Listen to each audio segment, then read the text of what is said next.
Bom, galera, estamos aqui mais uma vez para mais uma aula. Hoje nós vamos falar sobre membrana plasmática. Bom, essa estrutura das células, ela vai ser composta da seguinte forma. Ela é um envoltório formado por lipídios, proteínas e carboidratos que podem ser encontrados em todos os tipos celulares. O que eu quero dizer com isso?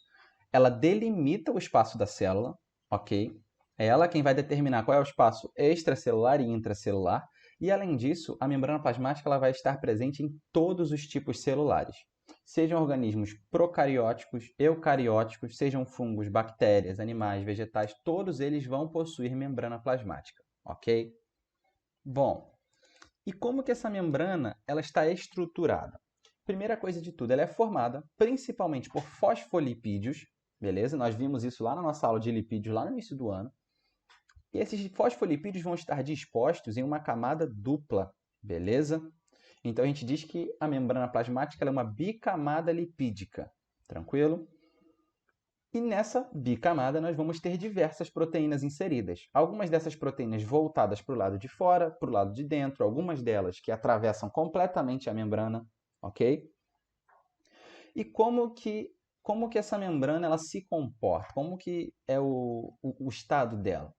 Ela não é estática, como está escrito aqui para vocês, ou seja, as moléculas que estão presentes nessa membrana não ficam paradas, beleza? Elas estão sempre se movimentando, sejam elas os fosfolipídios, sejam as proteínas, seja o colesterol, eles estão sempre se movimentando. Então a gente tem, né, esse modelo chamado de modelo mosaico fluido. Esse modelo ele foi proposto por Singer e Nicholson há um tempão atrás. E eles diziam exatamente isso, que as proteínas e os fosfolipídios eles estão dispostos na membrana de forma fluida, eles se movimentam. Até porque, em alguns casos, quando você tem a necessidade de um reconhecimento, por exemplo, você precisa de um receptor no outro polo da célula onde ele está no momento. Aquele receptor consegue ser transportado até aquela região por conta dessa fluidez da membrana. E a molécula de colesterol, que vai estar muito presente nas nossas membranas, ela vai controlar esse grau de fluidez, beleza? E por último, nós temos aqui o glicocálix. O glicocálix, ele não é bem uma estrutura da membrana plasmática, ele é mais um outro envoltório. Ele é um segundo envoltório, perdão, externo à membrana, ou seja, ele está no meio mais para o meio extracelular do que a membrana plasmática. Ele é formado por carboidratos associados a lipídios e proteínas, e o glicocálix vai ter a função do reconhecimento célula a célula do mesmo tecido. Ou seja, células de um mesmo tecido possuem o glicocálix igual, então elas se reconhecem entre si. Por que isso é importante? Para que uma célula de um tecido diferente não venha a se proliferar ali naquele mesmo tecido, beleza? Exatamente por isso, quando a gente tem algumas cirurgias que você precisa de enxerto de pele, você tem um grande risco de rejeição, ok? Porque o glicocálix de uma pessoa pode não reconhecer o glicocálix de outra pessoa. E aí você tem o que a gente chama, né, a gente diz que o tecido rejeitou.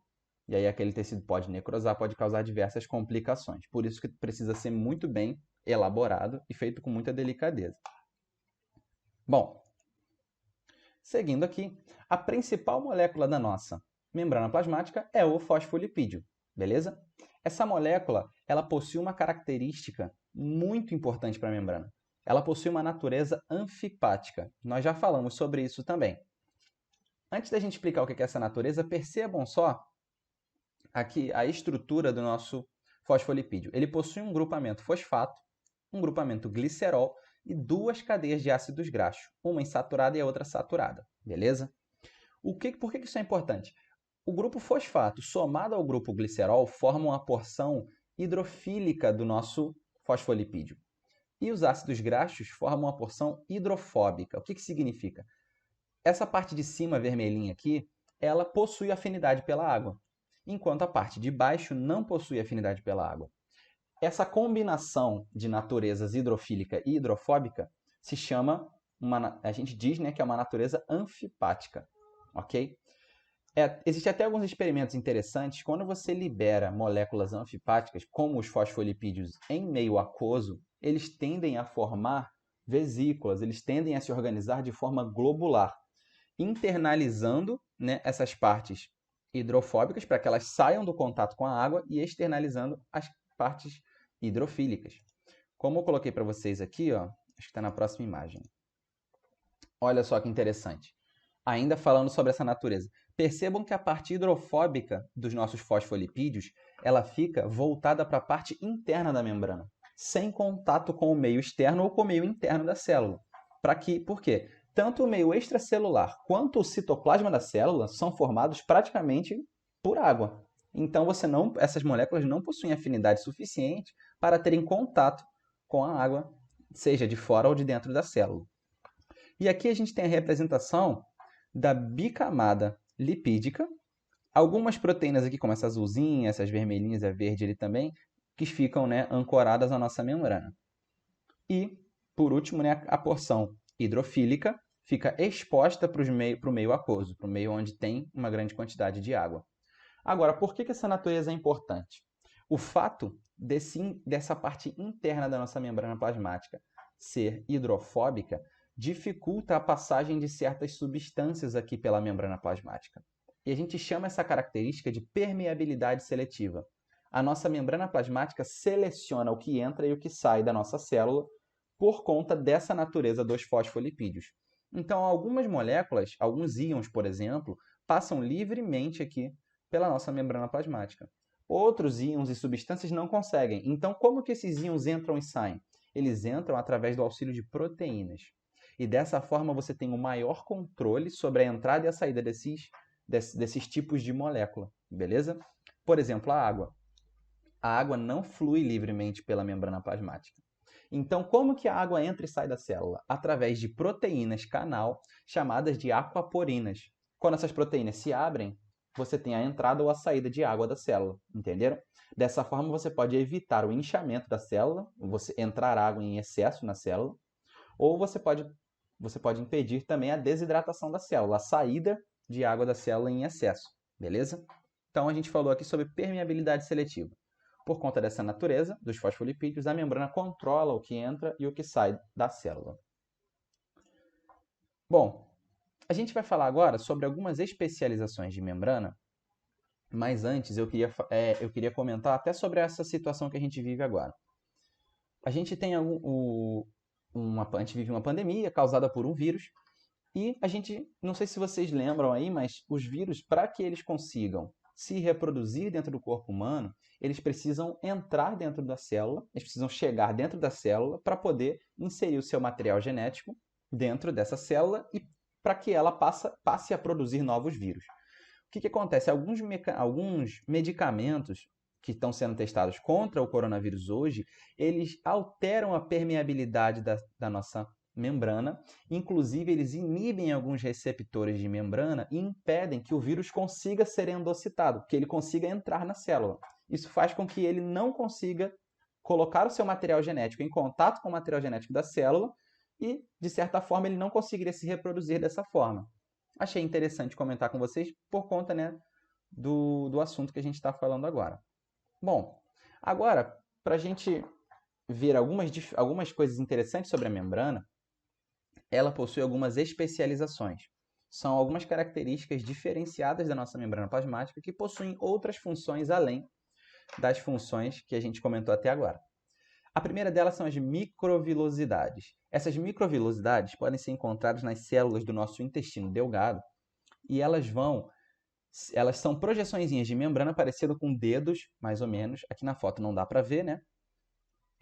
E elas vão aumentar a superfície de contato da célula com o ambiente. Isso permite com que elas consigam absorver uma quantidade maior de nutrientes. Por isso, né, como eu falei, elas estão presentes lá nas células do intestino delgado, ok? Se vocês repararem aqui, cada uma, né, dessas bolinhas mais escuras aqui é o núcleo de uma célula. E se você perceber, você consegue até ver a divisãozinha de cada uma dessas células aqui. Se eu não me engano, essa lâmina aqui é do jejuno de um intestino delgado. Essa porção mais escurinha, esse roxo mais escurinho aqui em cima são as microvilosidades. Elas são muito pequenininhas, beleza? Mas a gente consegue até ver uma diferençazinha aqui por conta do corante que foi utilizado nessa lâmina aqui. Muito interessante. Bom, outras especializações de membrana que são interessantes para a gente aqui. O primeiro grupo que a gente vai ver são as junções de aderência. Elas tendem a manter a célula aderida a algum local. No caso aqui, os desmossomos, eles são estruturas que duas células compartilham entre si e ele mantém a aderência de uma célula com a outra. Como está escrito aqui para vocês, né, eles são muito presentes no epitélio, onde você precisa que as células sejam extremamente justapostas, já que o epitélio tem a função de revestir os órgãos e os outros tecidos. Bom, aqui a gente vai ter diversas estruturas proteicas e a gente tem proteínas aqui dentro chamadas de caderinas, que são proteínas que realizam certa comunicação entre uma célula e outra. E a função dos desmossomos é apenas unir uma célula até a outra. Se vocês analisarem aqui, essa porção begezinha, rosa, sei lá, cada uma delas vai representar uma membrana plasmática. Essa aqui de uma célula e essa aqui de outra. Percebam que a estrutura ela é compartilhada. Ela começa em uma célula e termina em outra. Beleza? Não são duas estruturas diferentes aqui. Tudo isso aqui é o desmossomo. E nós temos aqui uma outra estruturazinha chamada de M-desmossomo. Ele possui uma função muito parecida. Se vocês perceberem aqui, ele é basicamente todo formado por proteínas e ele vai permitir a adesão da célula à lâmina basal. O que é essa lâmina basal? Embaixo de todo o epitélio, nós vamos ter tecido conjuntivo. E a lâmina basal vai ser uma camada de divisão entre o tecido epitelial e o tecido conjuntivo. Essa lâmina basal é formada por proteínas. Isso faz com que tanto o tecido epitelial quanto o conjuntivo estejam aderidos ali e bem juntinhos, para que não haja nenhum desprendimento, beleza? Essas duas junções de aderência são encontradas em quase todos os tipos celulares, mas a gente tem aqui alguns tipos que possuem em maior quantidade. O M-desmossomo é mais encontrado na córnea, na pele, no esôfago, entre outras estruturas, ok? Bom, temos junções comunicantes, que diferente das que nós vimos agora, elas não possuem função de aderir célula, elas só querem comunicar uma célula com a outra, e as diferenças que nós vamos encontrar em uma aqui são muito simples. As duas possuem a mesma função, tá? O nexon ou gap junction, eles são poros simplesmente formados por uma proteína chamada de conexina. Essa conexina forma esses poros amarelinhos, que a gente chama de conexon, ok? E eles vão conectar as células vizinhas. Simplesmente isso. Conecta o citoplasma dessas células. Então, você pode ter uma comunicação através da passagem de substâncias ou algo parecido.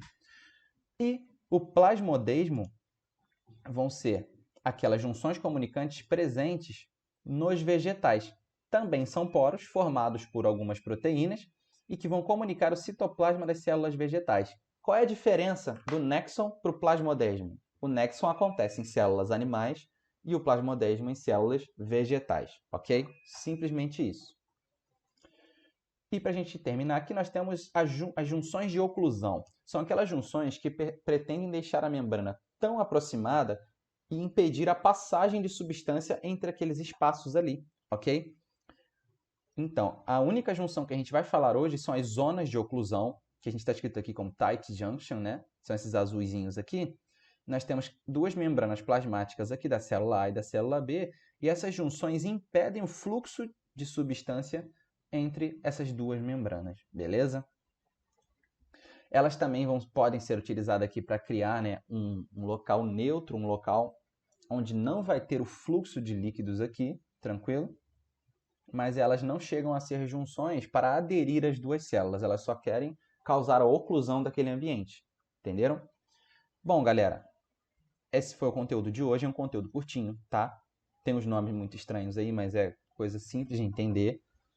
Espero que vocês tenham entendido e nós nos encontramos na próxima aula.